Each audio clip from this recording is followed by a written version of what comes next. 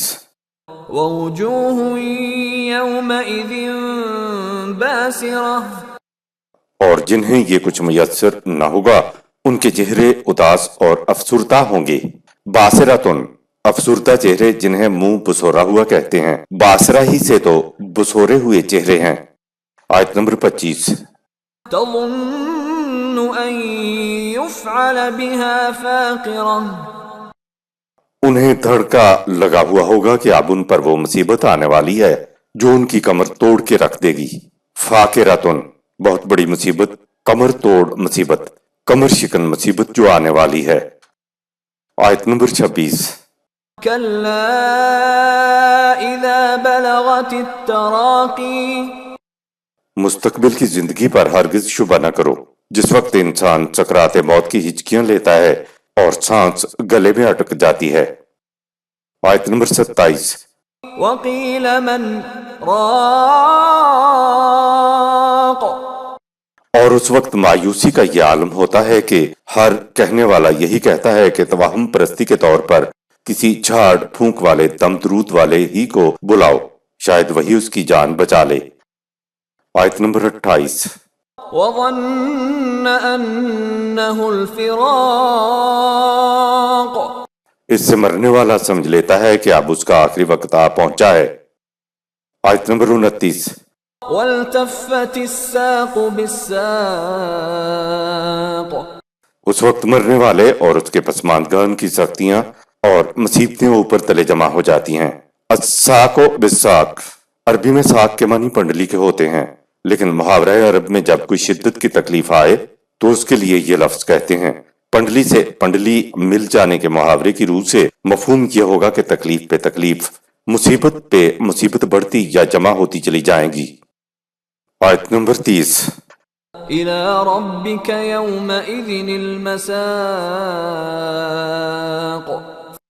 اس وقت انسان کو ہر طرف سے ہٹا سمٹا کر عدالت خداوندی کی طرف ہانک کر لایا جاتا ہے۔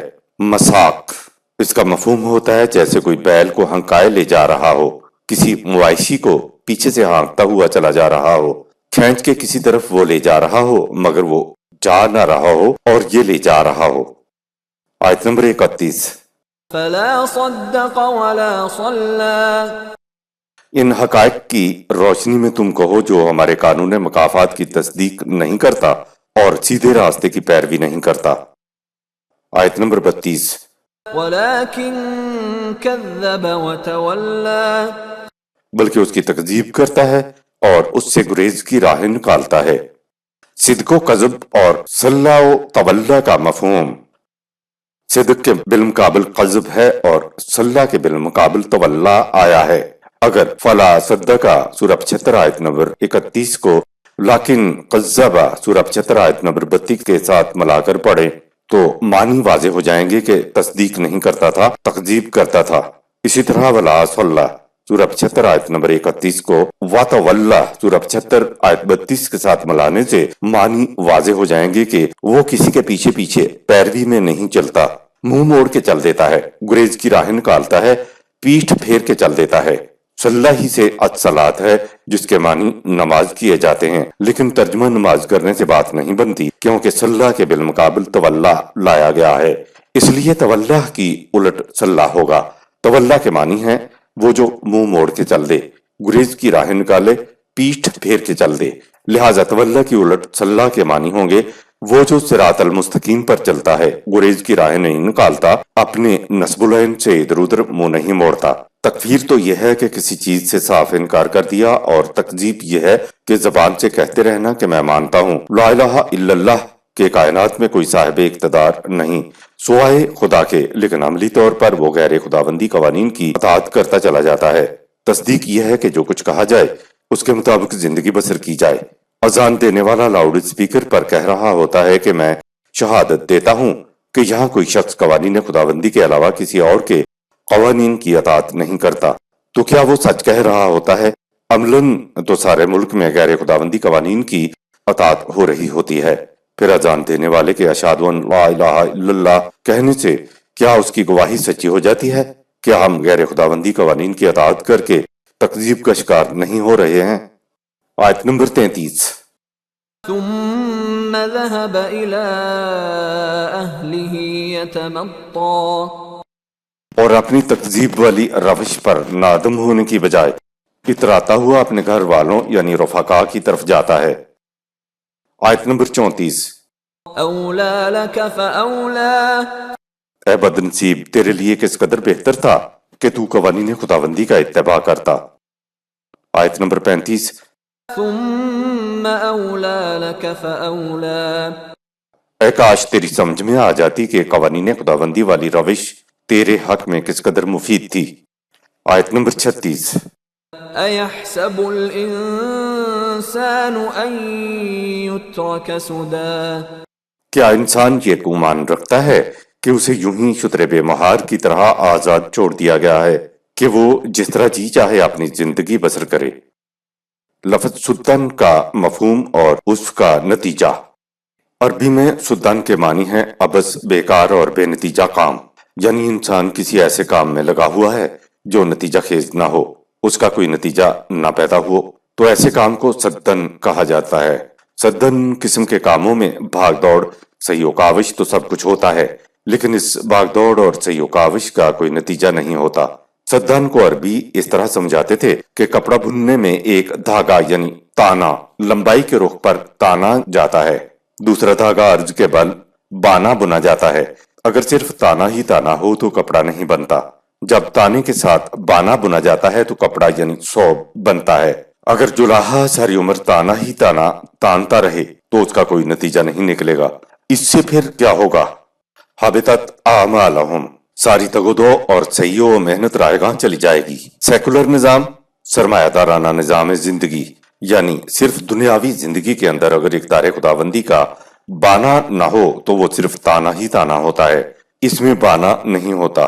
اسی طرح خانقاہیت کی زندگی، شرعی رسومات کی اور شاعر کی زندگی نرا بانا ہی بانا ہوتا ہے، اس میں تانا نہیں ہوتا۔ ہمارے ہاں بانا ہی بانا ہے، تانا نہیں ہے، جبکہ سرمایہ دارانہ زندگی میں تانا ہی تانا ہے، بانا نہیں ہے۔ ایک ساری عمر تانے میں لگا رہتا ہے تو دوسرا ساری عمر بانے میں لگا رہتا ہے، اور نتیجہ حبطت اعمالہم ہوتا ہے۔ ایک لفظ سدن نے یہ سب کچھ بتا دیا۔ خانقاہیت مذہبی شعائر کی رسمی طور پر ادائیگی تانا ہی تانا ہے۔ نظام سرمایہ داری میں اگر اقدار خداوندی کو بیچ میں نہ لایا جائے تو یہ بانا ہی بانا ہے، اس میں اقدار ویلیوز کا تانا نہیں ہے۔ زندگی تانا اور بانا کے امتزاج کا نام ہے، یعنی دین اور دنیا کا امتزاج عاجلہ اور آخرہ کا امتزاج ہے۔ تانے اور بانے کو ساتھ ساتھ لے کر چلا جائے تو پھر دین بنتا ہے۔ عربوں نے تانے اور بانے کے ملنے سے ثوب کپڑے کا لفظ لیا، اسی ثوب کے لفظ کو استعمال کرتے ہوئے کہا کہ اگر دین اور دنیا کا امتزاج عاجلہ اور آخرہ کا امتزاج کیا جائے تو ثواب ہوتا ہے، اور اگر ایسا نہ کیا جائے تو ثواب نہیں ہوتا۔ کسی کے پاس صرف تانا ہوتا ہے تو کسی کے پاس بانا ہوتا ہے، دونوں ہی فریب میں ہوتے ہیں۔ مادی اسباب و ذرائع تانا ہیں اور اقدار خداوندی ان ذرائع کو استعمال کرنے کے لیے بانا ہیں۔ ہمارے ہاں سدن کا ترجمہ شتر بے مہار کیا جائے گا، جس سے کوئی مواخذہ ہی نہ کیا جا سکے، جس پہ کوئی گرفت ہی نہ کی جا سکے، جس کو یوں ہی آوارہ چھوڑ دیا جائے۔ دوسرے مقام پہ ہے افا حسبتم انما خلقناکم عبثا، سورۃ عیسیٰ آیت نمبر 115۔ کیا تم سمجھے بیٹھے ہو کہ تمہاری زندگی کا کوئی مقصد نہیں ہے؟ کیا تم بلا مقصد اور بلا نصب العین کے پیدا کیا گیا ہو؟ جدھر منہ ہوا ادھر چل دو، کوئی قوت ایسی نہیں جو تمہارا گھیراؤ کر لے۔ اسی آیت میں آگے ہے وَأَنَّكُمْ إِلَيْنَا لَا تُرْجَعُونَ، سورۃ عیسیٰ آیت 115۔ اور تم سمجھے بیٹھے ہو کہ ہمارے قانون مکافات کی تم پر کوئی گرفت نہیں ہے۔ آیت نمبر 37۔ أَلَمْ يَكُ نُطْفَةً مِّن مَّنِيٍّ يُمْنَىٰ، ہمارے قانون ارتقاء کو اپنی پیدائش میں دیکھو کہ کیا انسان حقیر نطفہ نہیں تھا جو رحم مادر میں ٹپکایا گیا۔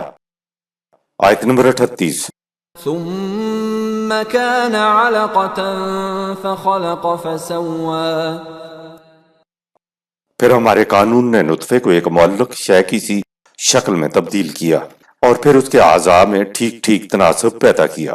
سوا حشو و زوائد کو، فالتو حصوں کو ادھر ادھر سے چھانٹ کر الگ کر کے اس میں سے ایک متناسب مجسمہ کھڑا کر دینا، اس عمل کو تسویہ کہتے ہیں اور ایسا کرنے والے کو مصور کہتے ہیں۔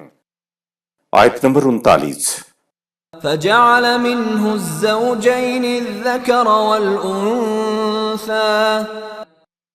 اور ہمارے قانون نے نطفے میں جنسی تفریق سے مرد اور عورت کے جوڑے بنائے۔ آیت نمبر 40۔ أليس ذلك بقادر على أن يحيي الموتى کیا جس خدا کا قانون یہ کچھ کرنے پر قادر ہے تو کیا وہ مردوں کو زندہ نہیں کر سکے گا؟ جب مرنے کے بعد کی زندگی کو تسلیم کر لیا جائے تو پھر قانون مکافات اور وحی کے پروگرام پر ایمان لانا مشکل نہیں رہتا۔ اخروی زندگی پر ایمان خدا کے قانون کے لیے تمام پروگراموں کی بنیادی اینٹ ہے۔ صدق اللہ العظیم۔ یہاں سورہ القیامہ اختتام پذیر ہوئی۔